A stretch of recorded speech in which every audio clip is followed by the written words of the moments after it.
Halo semuanya, kembali lagi dengan saya Fitra Salam dari Belajar. Pada video sebelumnya, kita telah mengenal apa itu HTML ya. Jadi, untuk video kali ini kita akan langsung masuk ke codingnya. Jadi, untuk tahap persiapan ini, yang pertama perlu kalian siapkan adalah folder. Jadi, siapkan folder untuk belajar HTML itu sendiri. Jadi, folder ini kita gunakan untuk menyimpan file-file saat kita belajar HTML ini. Oke, yang kedua adalah text editor. Jadi secara sederhananya atau singkatnya text editornya adalah tempat kita mengcodingnya lah, bisa dibilang seperti itu. Ada banyak sekali text editor yang ada, kalian bisa cari-cari di internet apa aja text editor itu, seperti Notepad++, Sublime Text, maupun Visual Studio Code. Nah, kebanyakan programmer ya, rata-rata itu menggunakan text editor yaitu Visual Studio Code yang warna biru ini. Jadi, saya sarankan kalian menginstal atau mendownload lah text editor VS Code ini, Visual Studio Code. Soalnya saya juga menggunakan text editor VS Code ini. Oke, selanjutnya yang pastinya kita harus punya web browser gitu. Ada ya macam-macam lah web browser kayak Google Chrome, Mozilla, Firefox. Jadi bebas kalian ingin menggunakan web browser apa aja yang sering kalian gunakan di komputer kalian. Oke. Baik, di sini kita akan langsung membuat folder HTML itu sendiri. Kalian bebas membuat folder di mana saja. Kalau saya sendiri, saya akan buat foldernya tuh di desktop, jadi agar lebih mudah mencarinya. Jadi langsung klik kanan di desktop, terus klik baru ini langsung folder. Nah, kita tuliskan nama folder yang kita buat di sini. Namanya adalah belajar HTML. Nah, ketika foldernya sudah dibuat, kita langsung buka text editor yang telah kita download atau yang kalian punya lah. Di sini saya menggunakan text editor VS Code. Jadi kita langsung buka VS Code-nya. Baik, ini adalah tampilan awal Visual Studio Code-nya. Ya, ada welcome dan sebagainya. Untuk membuka folder yang telah kita buat tadi, kalian bisa klik explore ini, open folder, atau kalian bisa klik file. Sini ada banyak pilihan. Nah, ini ada bacaan open folder. Jadi kita bisa klik open folder dan kita cari folder yang telah kita buat sebelumnya. Di sini saya menyimpannya di desktop, jadi kita klik desktop dan di sini ada belajar HTML. Oke, kita klik belajar HTML. Setelah itu, jika sudah masuk, kita akan pilih folder. Baik, kita sudah masuk ke folder belajar HTML sendiri ya. Ini udah ada tandanya, kebuka, yang tutup ya. Kita masuk ya. Untuk membuat file HTML itu sendiri, kita bisa langsung klik ini new file ya. Kalau ingin kita membuat folder di dalam belajar HTML ini, kita bisa klik folder ya. Oke, kita langsung buat new file. Nah, namanya kalian ingin terserah mau isi apa aja nama. Di sini saya akan memberi nama HTML1 ya. Nah, extension dari HTML itu sendiri adalah .html. Oke. Selanjutnya enter. Nah, kita telah selesai membuat file HTML sendiri. Kita bisa close ini, welcome, atau kita bisa tutup ininya. Sebenarnya agak lebih enak ya. Kalau ingin membuka folder tadi, kita bisa klik explore lagi, buka lagi ya. Oke, ada banyak cara untuk membuat struktur dari HTML sendiri. Pertama, kita bisa klik tuliskan HTML ya, HTML5 ya, karena kita menggunakan HTML5.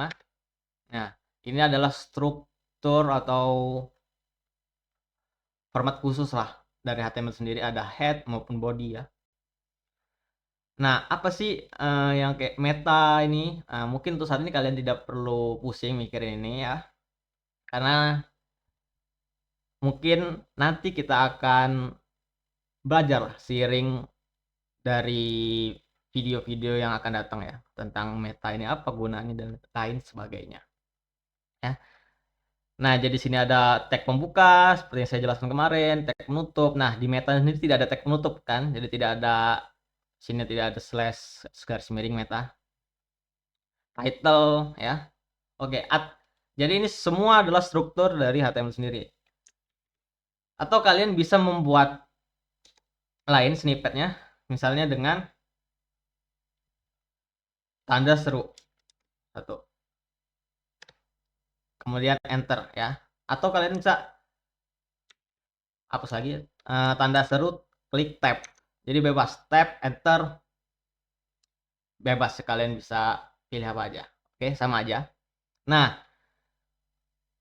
tanda satu di sini sama tanda putih-putih yang di sini nih, putih-putih ya, putih-putih bulat, itu menandakan kalau file kita itu belum tersave ya, belum tersimpan.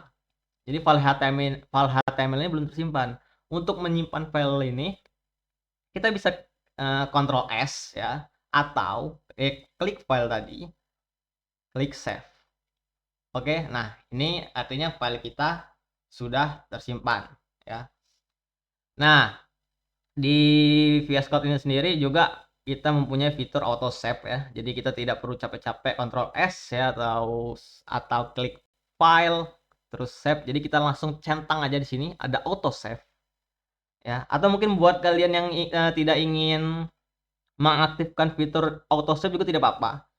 Kalau saya ingin mengaktifkan fitur auto save ini, jadi bisa klik centang. Selesai. Oke. Jadi di mana sih file HTML ini tersimpan? Pastinya di folder yang telah kita buat tadi. Ya. Jadi foldernya di desktop, kemudian belajar HTML sini. Nah, ini adalah folder yang telah kita buat tadi. Oke, kita klik foldernya. Nah, ini adalah file HTML yang telah kita buat tadi ya. Masih kosong karena memang belum ada isinya ya, belum ada isinya. Kita kembali ke Visual Studio Code ini. Nah, apa sih title dokumen ini? Jadi title dokumen ini bisa dibilang judul dari file HTML itu sendiri. Kita bisa gantinya ini dokumen. Misalnya kita ganti belajar HTML 1. Oke. Karena saya telah mengaktifkan fitur auto save, jadi tidak ada lagi tanda save ya. Karena saya di sini sudah mencentang auto save itu, jadi tidak perlu capek-capek untuk klik file ataupun Ctrl S ya. Nah, kita bisa kembali melihat. Nah, untuk melihat perubahan apa yang dari file kita yang telah kita buat tadi, kita langsung refresh ya, refresh web browser kita. Di sini kita klik ini, muat ulang ya. Nah, memang kosong, tidak kosong, cuman kalian jika perhatikan secara detail lagi, ada yang berubah, yaitu judul dari itu kita sendiri, yaitu belajar HTML1 ya. Belajar HTML1 kita bisa menghapusnya, terus sudah ke-save kan, kemudian kita refresh lagi dan ya sudah tergantikan. Jadi mungkin itu dulu untuk tahap persiapannya dari kita membuat file HTML, menjalankannya, menyimpan ya. Selanjutnya kita akan membahas apa itu elemen-elemen dari HTML sendiri.